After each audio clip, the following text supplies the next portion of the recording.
Hello everyone, in today's videos we are going to solve this exponential equation 7 power 1 plus x plus 7 power 1 minus of x it is equal to 50, and we have to find the value of the x which satisfy this exponential equation.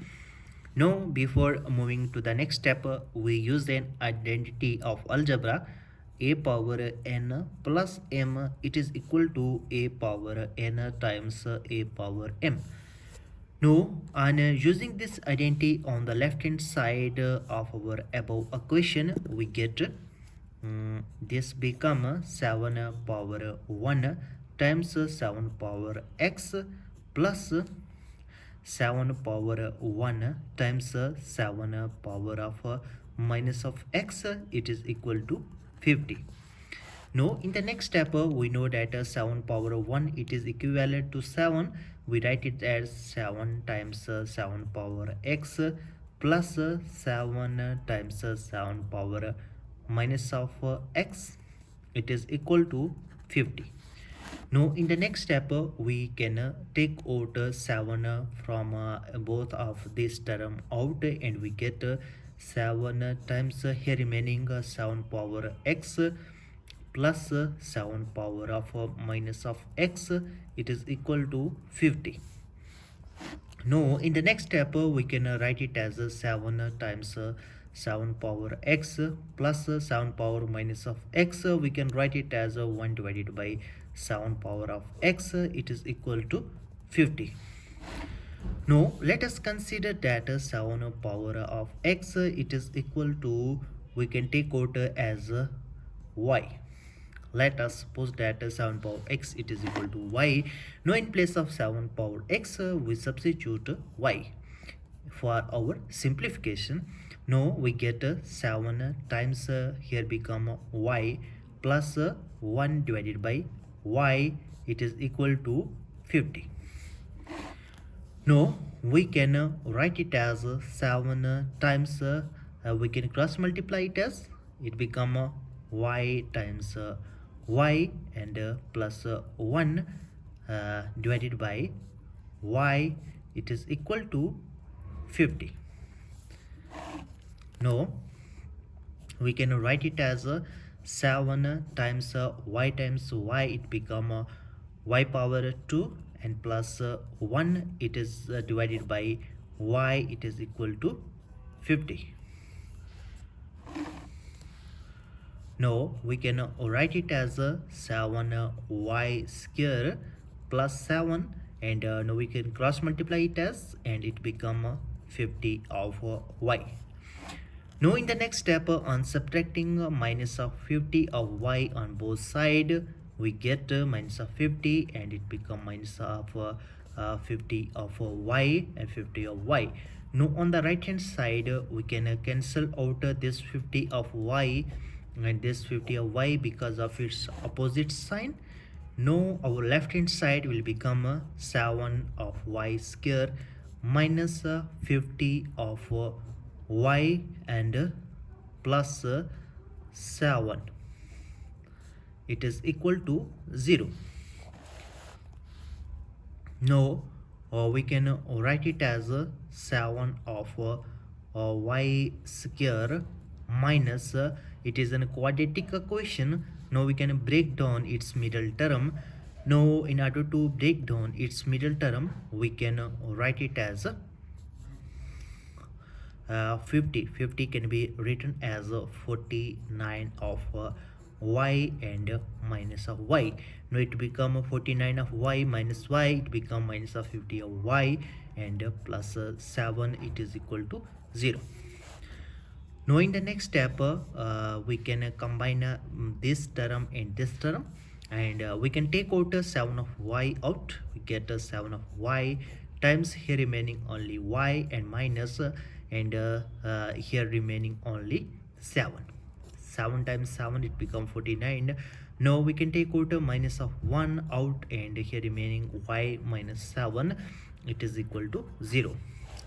Now in the next step, here is y minus of 7 and here is y minus of 7. Now we can take out y minus 7 out, and we get y minus 7 times here remaining only 7 of y minus of 1, it is equal to 0.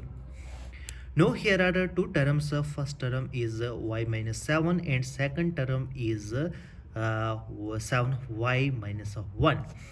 Now on equating both of this term to 0, we get y minus of 7, it is equal to 0, or 7 of y minus of 1, it is equal to 0. Now which implies on adding plus 7 on both sides, we get this 7 and this 7 can be cancelled out, and y gives out 7, or 7 of y gives out 1. Now from here we get y is equal to 7, or on dividing both sides by 7, we get 7 of y divided by 7 and 1 divided by 7. Now this 7 and this 7 can be cancelled out. Now y gives out 1 divided by 7. Thus here are the two values of y is equal to 7 and y is equal to 1 divided by 7. But we have considered that y is equal to 7 of x. Now moving to the next step, we get y is equal to 7 of x, as we find y is equal to 7 and y is equal to 1 divided by 7. Now from this equation we substitute y is equal to 7 of x, we get 7 power x, it is equal to 7, or 7 power x, it is equal to 1 divided by 7. Now from here we can write it as 7 power x, it is equal to 7 power 1. Here bases are same, we can compare its power, means that x gives out 1. Now we can write it as 7 power x, it is equal to 7 power minus of 1. Now from here bases are same as 7 and 7. Now we can compare its power, means that here gives out x is equal to minus of 1. Now our given equation is 7 power 1 plus of x plus 7 power 1 minus of x, it is equal to 50. Now our next step is to verify either x is equal to 1 satisfy our equation or not. Taking our left hand side, we get, as our right hand side is constant, now we get 7 power 1 plus, on substituting x is equal to 1, we get 7 power 1 plus 1 plus 7 power 1 minus of 1. It gives out 7 power of 2 and plus 7 power of 0. Now we get 7 power 2, it become 49, and plus 7 power 0, it become 1, it is equal to 50. It is equal to our right hand side. Thus x is equal to 1 satisfy our given equation. Now our next step is to verify either x is equal to minus of 1 satisfy our given equation or not. On taking left hand side, we get 7 power 1 plus x plus 7 power 1 minus of x. In place of x we substitute minus of 1, we get 7 power 1 minus plus and minus of 1 plus 7 power 1 minus and minus time 1. Now it gives out 7 power 1 minus of 1 and plus 7 power 1 plus 1. Now it gives out 7 power 0 and plus 7 power 2. 7 power 0 it become 1 and plus 7 power 2 it become 49, it is equal to 50, which is equal to our right hand side. Thus our left hand side it is equal to our right hand side, which proves that x is equal to 1 and x is equal to minus 1 are root of this equation. If you're new here, make sure that you subscribe our channel for more informative video. See you in the next video. Till then, bye.